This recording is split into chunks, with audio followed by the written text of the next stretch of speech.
preocupação com esta situação levou a que, em 2000, durante a Assembleia Geral da ONU, se estabelecesse o compromisso entre todos os governos para, e segundo palavras então utilizadas, libertar os nossos semelhantes, homens, mulheres e crianças, das condições abjetas, desumanas da pobreza extrema, ou assinar a Declaração do Milénio, cujos objetivos incluem a redução da pobreza extrema e a fome para metade, alcançar o ensino primário para todas as crianças do mundo, promover a igualdade entre os géneros, reduzir a mortalidade das crianças e mortalidade materna, combater o VIH-Sida, a malária e outras doenças, garantir a sustentabilidade ambiental e criar uma parceria mundial para o desenvolvimento.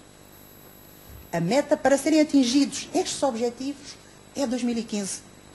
O PNUD, em 2005, faz um balanço dos 4 primeiros anos, qualificando de deprimente. É a palavra utilizada. O desenvolvimento humano está a esmorecer em algumas áreas fundamentais e as desigualdades já profundas estão a alargar-se. É o que se cita. Até quando a humanidade vai tolerar esta concentração de riqueza, as crescentes desigualdades? Quando deixarão de existir conflitos bélicos que permitam criar condições para se atingirem os objetivos do milénio? A questão social do século XXI tem ainda expressão em problemas, como a destruição de postos de trabalho com a reestruturação pós-fordista e o desemprego em massa, a precarização das relações laborais, o trabalho escravo e semi-escravo, o tráfico de seres humanos, que atinge, sobretudo, mulheres e crianças, vítimas da pobreza, da exploração laboral e sexual. As deslocações maciças de populações, os não documentados, os imigrantes involuntários, o crescimento da xenofobia e do racismo, os conflitos étnicos e culturais, atividades económicas criminosas, formais e informais, que minam a segurança das pessoas e produzem violência. O envelhecimento crescente da população, os múltiplos processos de desigualdade a que são votados os idosos, a violência urbana, as desigualdades e a discriminação que atravessam as relações de género, raça, etnia, os problemas decorrentes da intolerância e discriminação pela orientação sexual. Segunda grande questão. Questão ambiental, catástrofes ecológicas, alterações climáticas, aquecimento global, degradação e exaustão de recursos finitos constituem outros problemas resultantes desta ordem social. Problemas que se colocam à escala planetária, ameaçando a existência do mundo em que vivemos.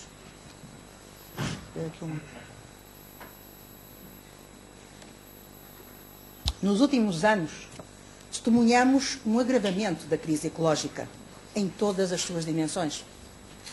A atribuição do Prémio Nobel da Paz a Al Gore e ao IPCC, Painel Intergovernamental para as Alterações Climáticas, não deixa de constituir o indicador da importância destas questões no futuro do planeta Terra.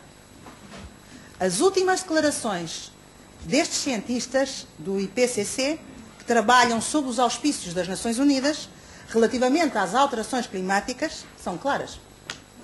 Há mudanças que podem ser irreversíveis e algumas mais rápidas e intensas do que prevêem os modelos. Se não fizermos nada, até 2012 será tarde demais. Desastres ecológicos e climáticos, como o furacão Katrina e, mais recentemente, a tempestade Sidr no Bangladesh, são sinais de uma tendência crescente que desastres de grande magnitude podem multiplicar-se rapidamente. Os seus impactos atingem as populações de forma desigual. Contrariamente à tese dos efeitos igualitários da vida numa sociedade de risco, são principalmente as pessoas pobres do hemisfério sul e os pobres das metrópoles do norte que mais sofrem as consequências das mudanças climáticas e do racionamento dos bens públicos, como água, petróleo. Por outras palavras, Estes novos problemas acentuam as desigualdades sociais, o desemprego, as dificuldades das populações deslocadas e dos refugiados, para já não falar na destruição e nos milhares de vítimas que provoca. Passado mais de uma década, depois do início do debate sobre o desenvolvimento sustentado, o processo do Rio é decepcionante. Apesar da entrada em vigor em 2005 do Protocolo de Quioto para limitar as emissões de gases com efeito de estufa, os países mais poluidores, Estados Unidos e a China, não o assinaram. Como reduzir estas emissões globais de dióxido de carbono em 50% até 2050, perante as assimetrias entre países produtores e consumidores e o desencadear de conflitos violentos por água potável, terra cultivável e principalmente energia, quando não se aposta nas novas energias? Como fazer isso? Terceiro aspecto. Então, que desafios se colocam à ação profissional? Quais os seus limites e potencialidades? A magnitude e a escala dos problemas que atravessam esta ordem social é tal que só intervenções globais e estruturais poderão levar à sua mudança. Estes são os limites para uma qualquer ação profissional.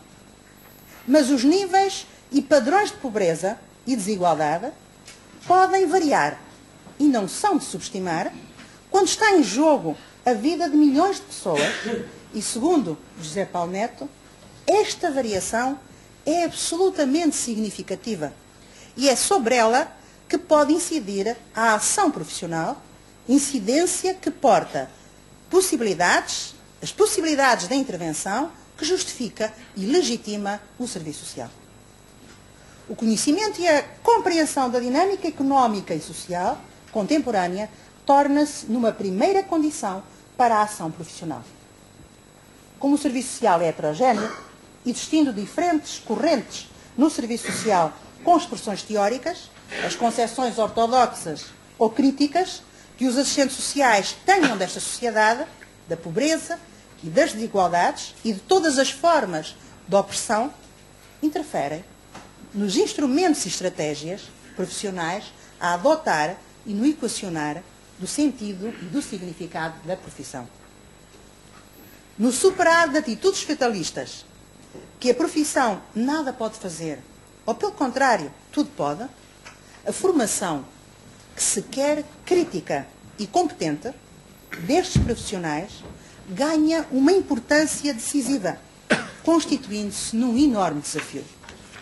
Formação científica baseada numa sólida fundamentação teórica, técnica e ético-política que qualifique para a análise social e da conjuntura, a investigação da realidade e compreensão dos interesses em jogo nas políticas sociais e nas políticas dos serviços sociais, que qualifique a própria ação profissional e a análise das suas consequências.